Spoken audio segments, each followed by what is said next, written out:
And the award for longest running podcast based on movies from two people who didn't really know each other and or agree so much on film interests prior to starting the podcast goes to... You're holding the envelope. Carbon-based life form film podcast. It's fine. I did not give you I totally threw you under the bus here. Or was that supposed to be the Movie Men podcast? Probably. The Homo sapien 8mm real internet broadcast. I said you. I didn't even. Yeah. You had no warning. No warning that was coming. Which is fine. Hello and welcome. Welcome to the Movie Men podcast. Before I say what we're doing, I am Peter. That is Brady, and we're here for somewhat of a bonus episode, talking about les Oscars. Sure are. Yeah, the 95th Academy Awards. It's nuts. It's wild. Yeah. It's going to be a big deal in 5 years. That's what I'm thinking. I was just thinking about the 500 or the 100. That'd be kind of wild in 5 years. Yeah, like what's going to happen? Who's going to get slapped? Oh man. Yeah. I two things. I'll let you be the master at arms here, which is one, because I feel like you watched more of the actual ceremonies than I did. I watched all except while trying to get the stream up and running to be able to watch it. I think I missed the first 10 minutes. I missed the opening monologue, which I've since gone back and watched on YouTube. So I have seen every moment of the Oscars. I just know the big things, this one, that one, this didn't do that. So I've just seen some more speculative things or summative things. I did not watch the whole thing. So you will be the master at arms here, and you'll kind of guide us through a kind of our brief Oscar rundown. But before we get started, I'm here to deliver. I've got an Oscar trivia question for you. Okay. Mm-hmm. Okay. Yes. All right. And you listen. What is a podcast for if not for airing out dirty laundry? Exactly. It's you were going to have a segment with Carl in the movie news segment on the Oscars, and it didn't work out. It didn't happen. Mm-hmm. And you told me this, and you said, "Hey, this isn't going to work. Do you want to do an episode about the Oscars?" And I was like, "Yeah, well, I mean, schedules are going to be tight, but we'll try and make it work." To be fair, so I wasn't going to touch on this, but yeah, it's because Carl is very anti-Oscars, and so right.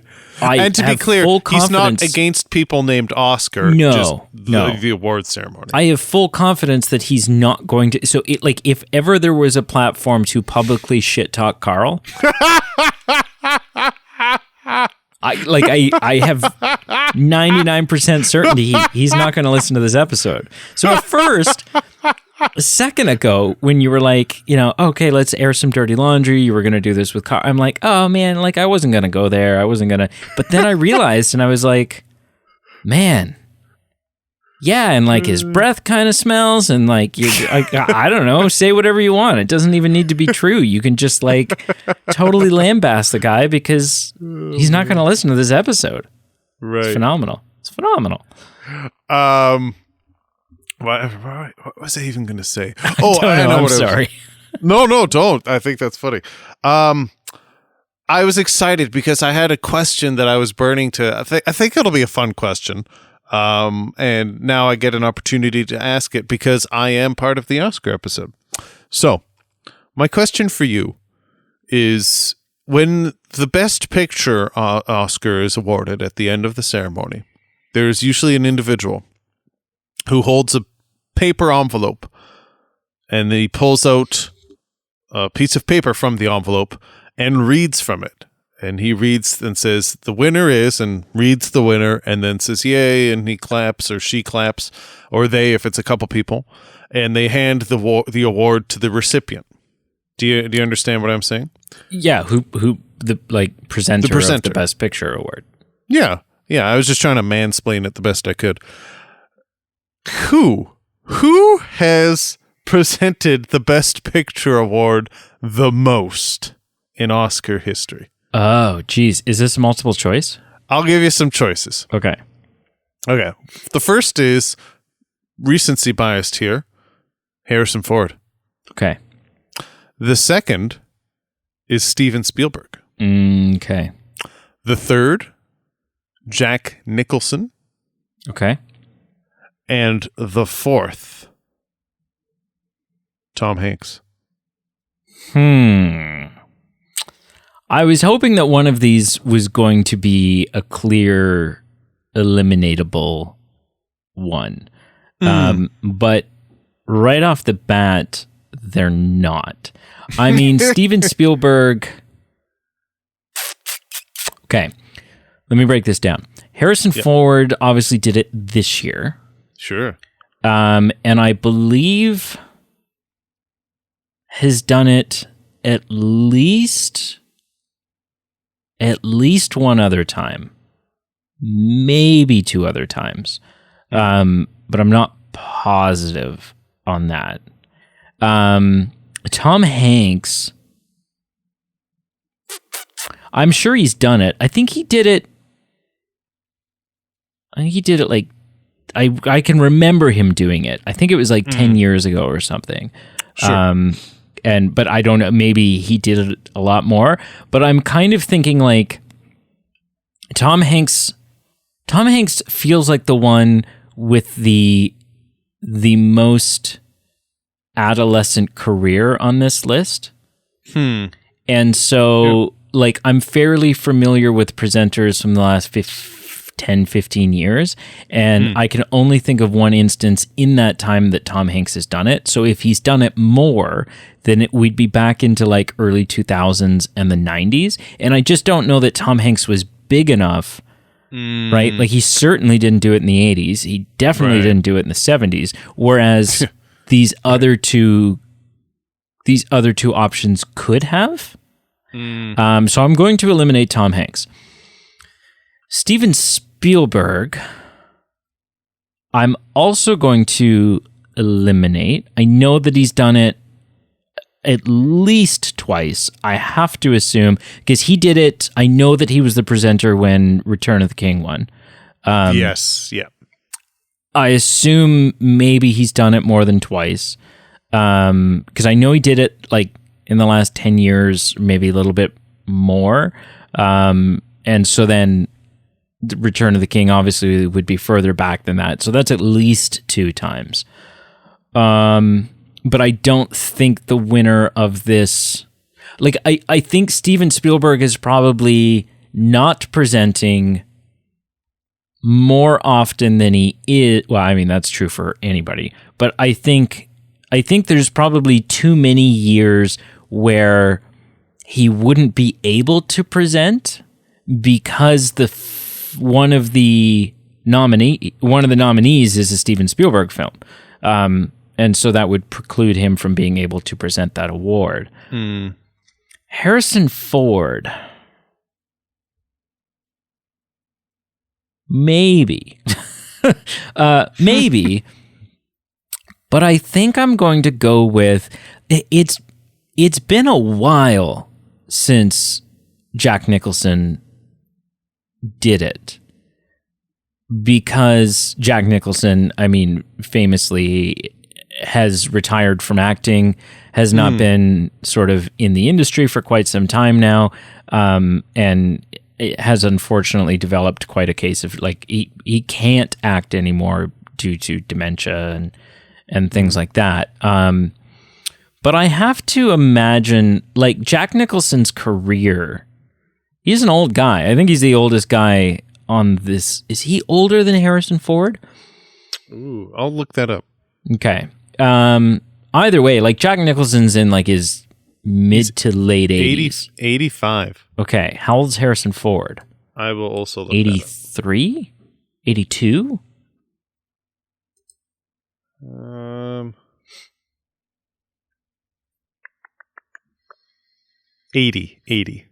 80. So I think Jack Nicholson's the oldest one on this list by like 5 years. because Steven Spielberg's definitely not in his 80s, nor is Tom Hanks. So Jack Nicholson's the oldest one by 5 years and has got quite a career.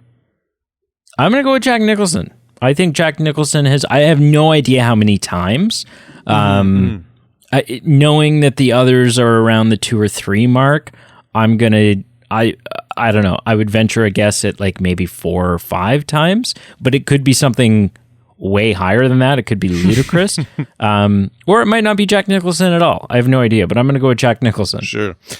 So of note, just for context, this wasn't an option, but I'm bringing this up.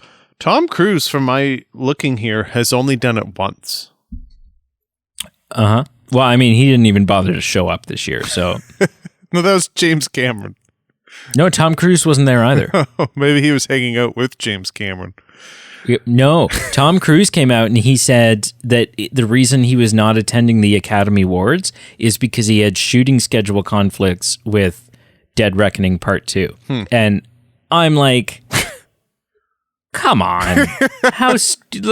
You reach a point where you're just being stupid now. Yeah. And I'm like, I understand your dedication to your films and your dedication to Mission Impossible and all these things, but like, it's the Oscars. Bump your schedule by one night and go to the freaking Academy Awards. You have when movie Top Gun Maverick is nominated for shit. And when you've got Lady Gaga who sang the feature song from your film, just be there. I thought it was kind of douchey, but whatever. Maybe he had diarrhea and he just said that.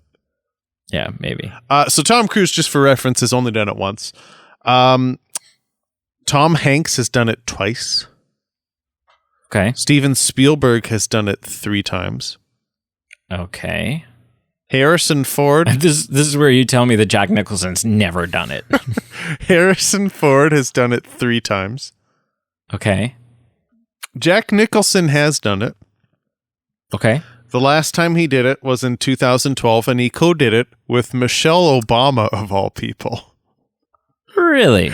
Okay. And that was the 8th time he's done it. 8? Tom Cruise, once. Steven Spielberg, 3. Tom Hanks, 2. Harrison Ford, 3. Has almost more than all of them combined. So is there maybe you don't know this, is there anyone like in between that? Is there anyone who's done it like 4 or 5 times? Trying to look. Off the top of my head, not that I see. Okay. Yeah. Okay. It's not impossible just because I'm doing this on the... Audrey Hepburn looks like she's done it 4 times. Okay. But now, I'm now back into the 60s and I haven't found anyone who's close. So Jack Nicholson... I kind of think Warren Beatty did it a bunch of times too, but maybe... Only 3 times, according to this. 3 times. Yeah. Okay. Oh, sorry, 4. Okay. 4. Okay, so also falls in that. Okay. Yeah. Sounds good. Yeah. Interesting. So yeah. Cool. 95th Oscars. Yeah. 95th Oscars, 53rd nomination for John Williams. Oh, man. And he's only won 5. Which is still like, and Jimmy Kimmel points that out as host. He's like, you've been nominated 53 times and you've won 5. That's not that good.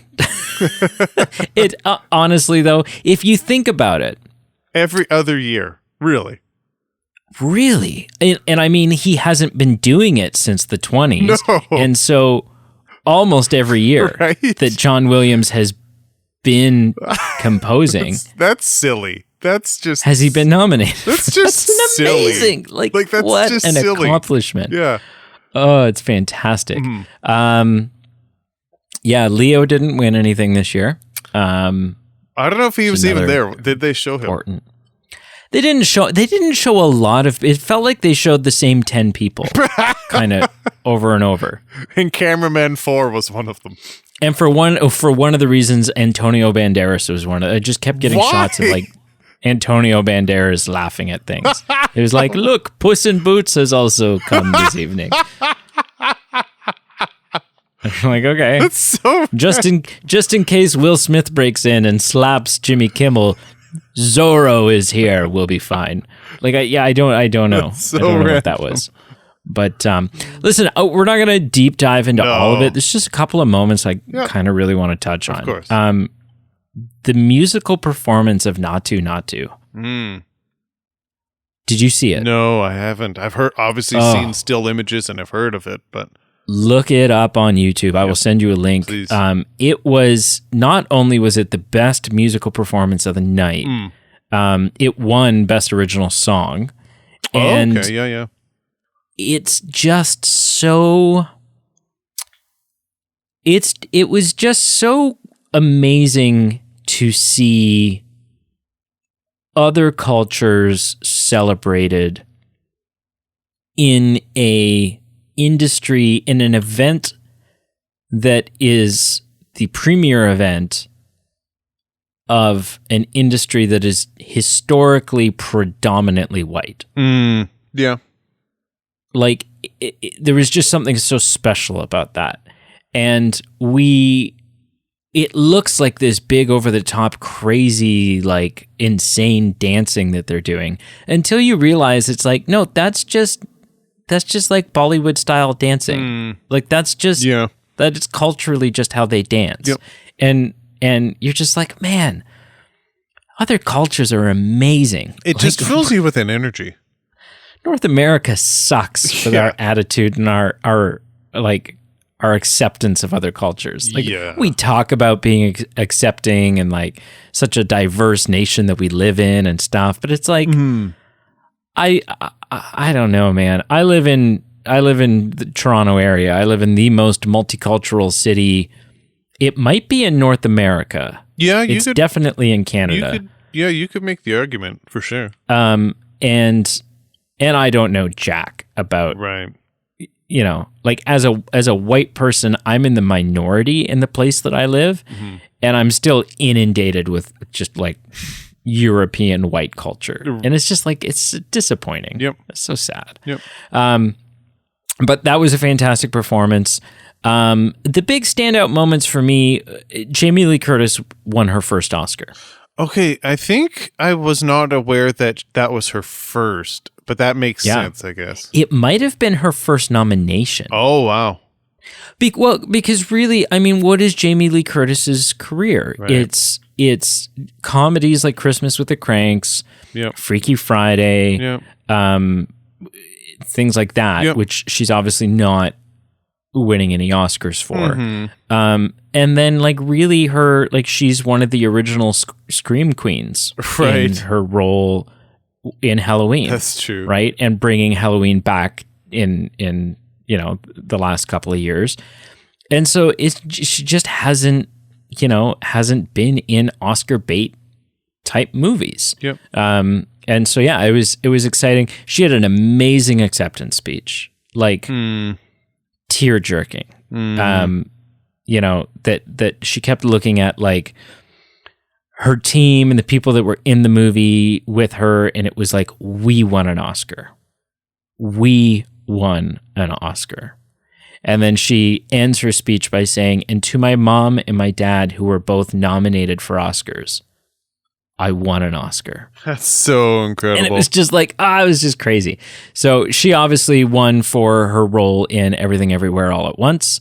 That was followed up immediately by Ki Hugh Kwan winning Best Supporting Actor for Everything Everywhere All at Once. And this was an emotional speech. Actually, it was an emotional announcement because the presenter, her voice cracks when she opens the envelope and reads the name. Like she's in tears. Yeah. Because just what a comeback story. This Oscar is the year of between Jamie Lee Curtis, Ki Hugh Kwan, and the winner of Best Actor. This Oscars was the year of people who believed that the prime of their career was behind them. Yeah. And found themselves standing on stage holding an Oscar. And so Ki Hugh Kwan, that was phenomenal. And then there was a great shot of him and Jamie Lee Curtis backstage, because Jamie Lee Curtis was still there. She'd literally just won her award and probably stuck around when they announced Ki Hu Kwan, because they were both in the same movie together, and so they sort of had their little celebration. So you've got that. You've got best actress, which Michelle Yeoh won for Everything Everywhere All at Once. Again, Everything Everywhere All at Once. Like, man, I got to see this movie. And so that was exciting. First Asian female to win that award ever. Very cool. Yep. Very cool, but also like disgusting. Also just like disappointing. Yeah. And not disappointing with the Oscars. No.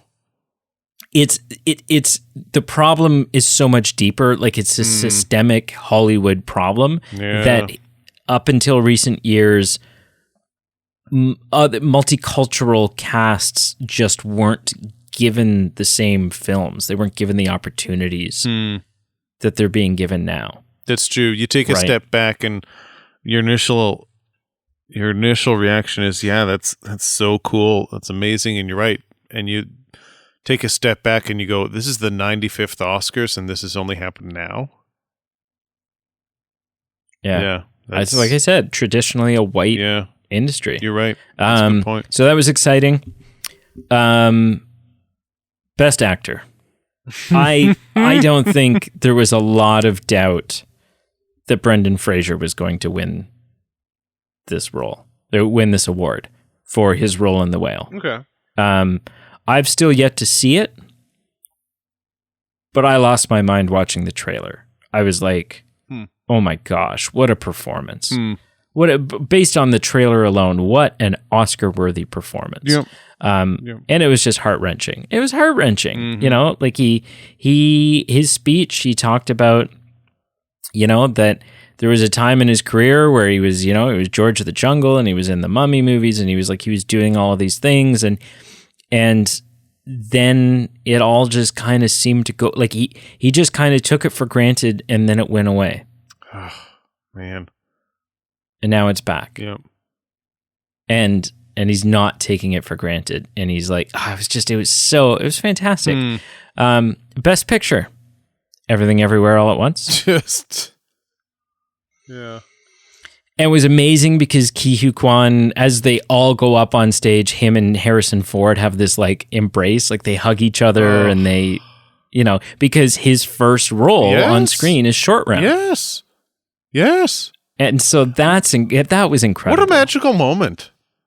It's just like, man.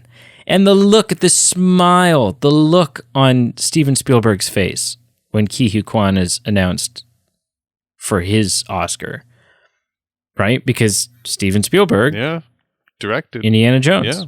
Yeah. And then Goonies. Oh, okay. See, I haven't seen Goonies, so I can't. That's the other. He's one of the Goonies. Who? He is? Ki Hu Kwan. Really? Yeah. Yes. Oh. Yeah. So it was just this like, yeah. Your first two roles as a kid actor are in Steven Spielberg films.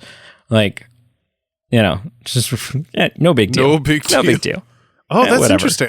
I've another day at the office. I've never been into the Goonies. I know that offends a lot of people, but that's interesting. I didn't realize he was in that.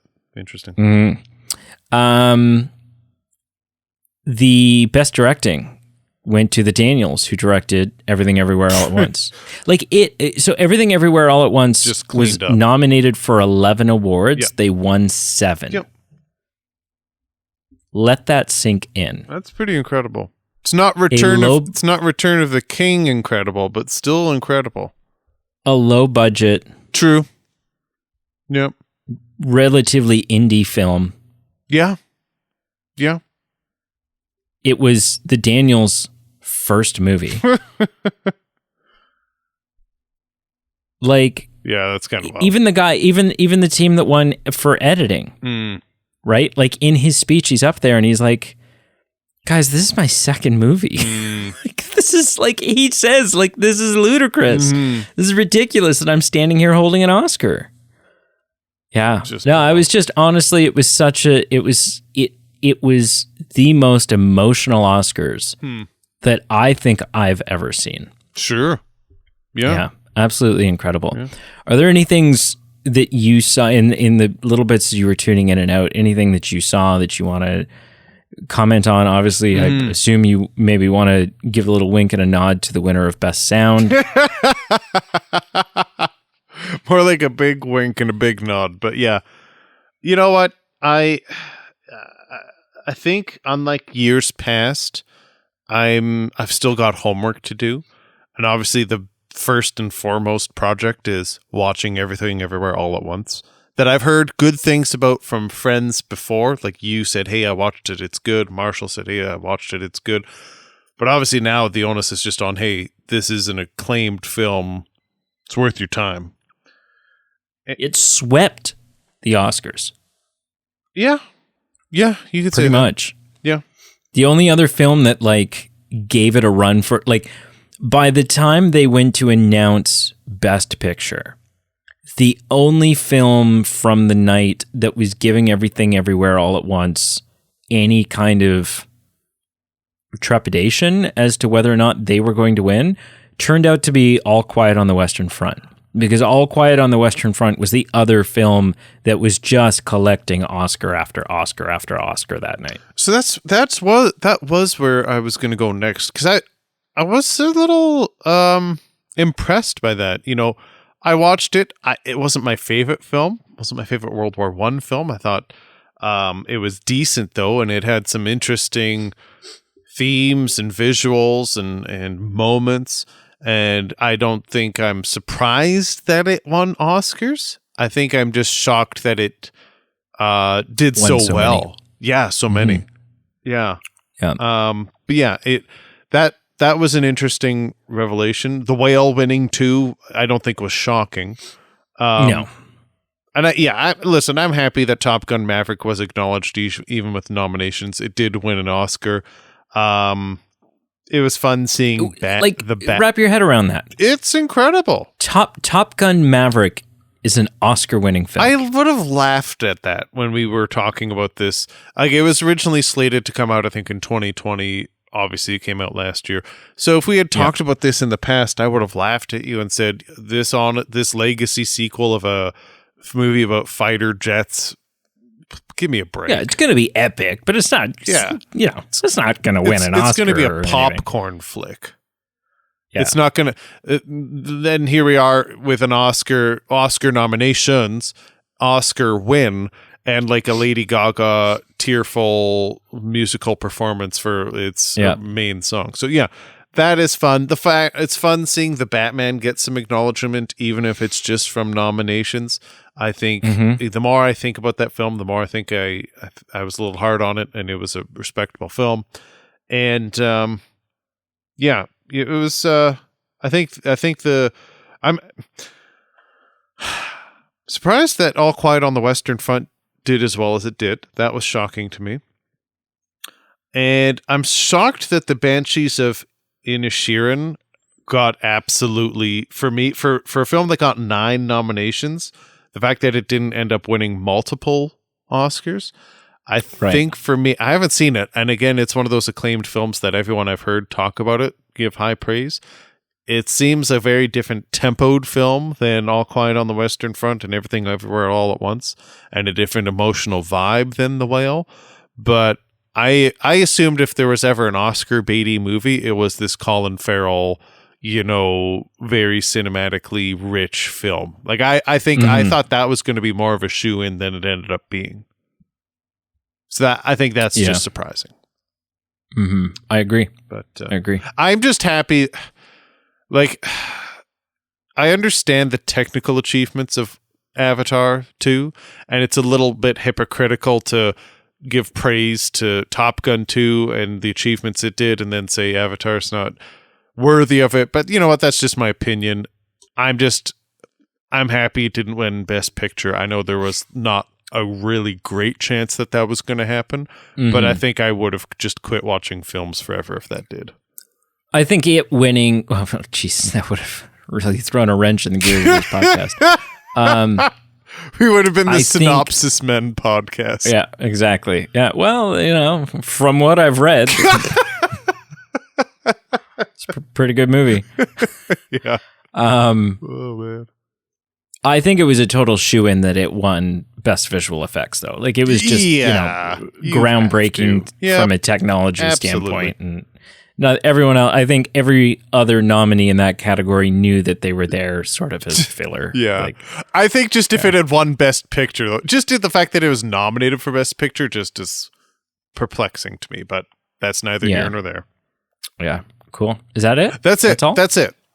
You hit on the big thing. Well, Brendan Fraser is just, what an emotional accomplishment. Well, I think it was the best Academy Awards we've had in a while. You can make the argument. And and the ratings were up. The ratings were up quite a bit from like 15% from last year. Okay. Which doesn't sound like a lot, but when you realize we're talking about the tens of millions of viewers, right? 15% is a lot more people tuned in. Nothing to sneeze at. No.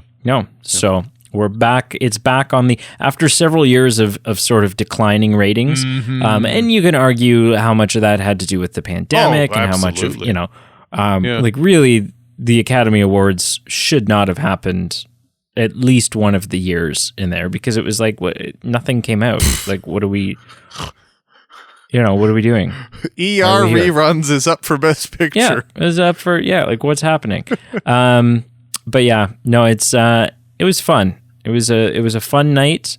It didn't run too long. It was 3.5 hours, which is long. Borderline a bit too long. Borderline. But it's definitely run longer before. Oh, absolutely. And the flow was good. Like, it wasn't until I looked at the clock that I realized it had been 3.5 hours. Sure. Yep. So, that's fair. Wrap this up for us, sir. Well, thank you so much for listening. Thank you for joining us. We sincerely do appreciate it. Reach out to us. Leave a message. Leave a comment. Give us a good rate and review. Check out our Patreon page. Help support the show. Help us to give you some perks back. And like, follow, subscribe wherever you can. And until you join us next time, we'll see you soon. Yeah, I am legitimately, no word of a lie. I'm going to end this recording. I'm going to go make myself a tray of nachos. Oh, you dog. And I'm going to watch Everything Everywhere all at once. Oh, juicy. Okay. Yeah. Because, I mean, how can you not? How can you not? You know? Yeah. No, I'm asking you, because I realize those aren't your plans. So yeah, how I am could you not? wondering why I'm not doing that either, to be honest.